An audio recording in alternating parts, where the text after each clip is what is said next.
नमस्कार प्यारे बच्चों। अनुपम पाठशाला खुलने का समय हो गया है। मैं जानती हूँ आप बड़ी बेसब्री से इसके खुलने का इंतज़ार कर रहे हैं। इसके पहले मैंने आपको श्री गणेश भगवान के प्रथम पूज्य होने की कहानी सुनाई थी, जिसे आप सबने बहुत पसंद किया था और मुझसे फिर से आग्रह करने लगे कि मैम फिर से कोई कहानी सुनाइए। तो मैं आपके लिए आज श्री गणेश भगवान की एक दंत की कथा सुनाऊंगी कि उन्हें एक दंत क्यों कहा जाता है। कहानी शुरू करने से पहले मैं आपसे इतना जरूर कहूँगी, आप मेरे चैनल को सब्सक्राइब, लाइक और शेयर अवश्य करिए और बेल आइकन को अवश्य दबाइए ताकि मेरी सभी नोटिफिकेशन आपके पास पहुंचती रहे। तो आइए सुनते हैं एक दंत की कथा।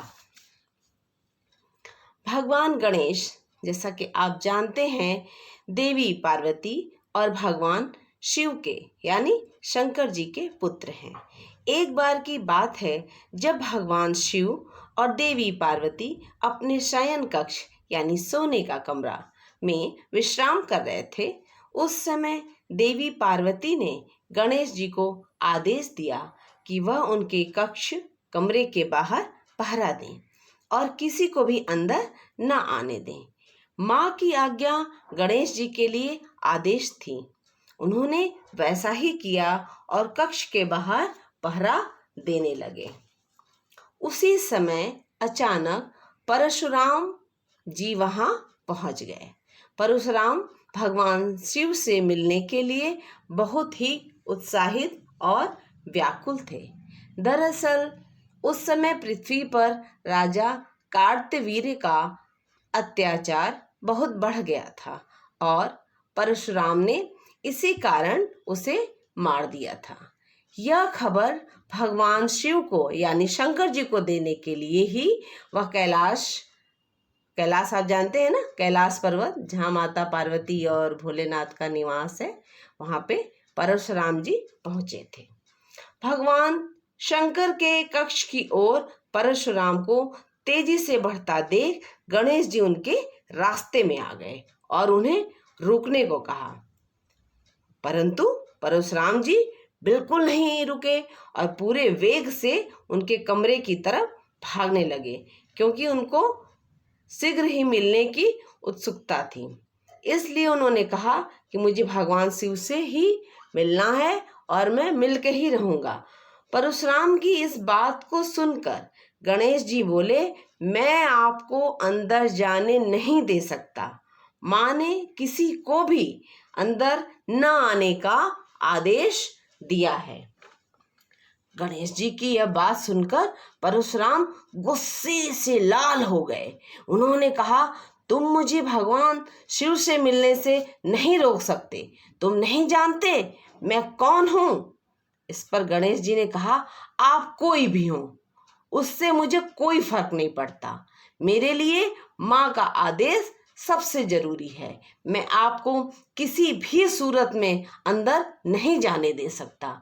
गणेश जी की इन बातों से परशुराम का गुस्सा 7वें आसमान पर पहुंच गया।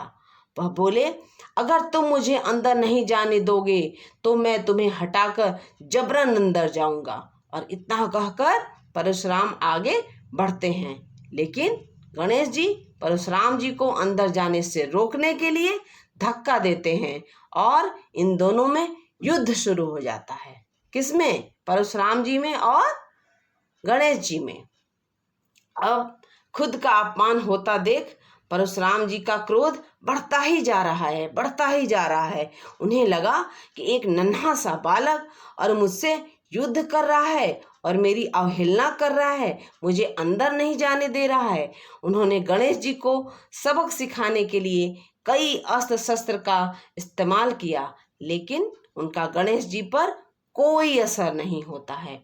अंत में परशुराम जी ने शिव जी के द्वारा दिया हुआ फरसा गणेश जी को मारने के लिए प्रयोग किया। वह भगवान शिव का था, इसलिए गणेश जी उसे पहचान जाते हैं और उसका सम्मान करते हुए उसका वार अपने एक दांत पर ले लेते हैं। ठीक है बच्चों, समझ में आया? जो उनका फरसा था उसको शंकर भगवान ने ही दिया था उनको वरदान स्वरूप। अब उसी फरसे का इस्तेमाल उन्होंने जब इनके दांत पे किया तो उस फरसे को इन्होंने प्रणाम किया, क्योंकि इनके पिताजी का दिया हुआ था। उसको अपने दांत पे ले लिया उसका झटका, और इनका दांत, एक दांत वहीं पे टूट गया।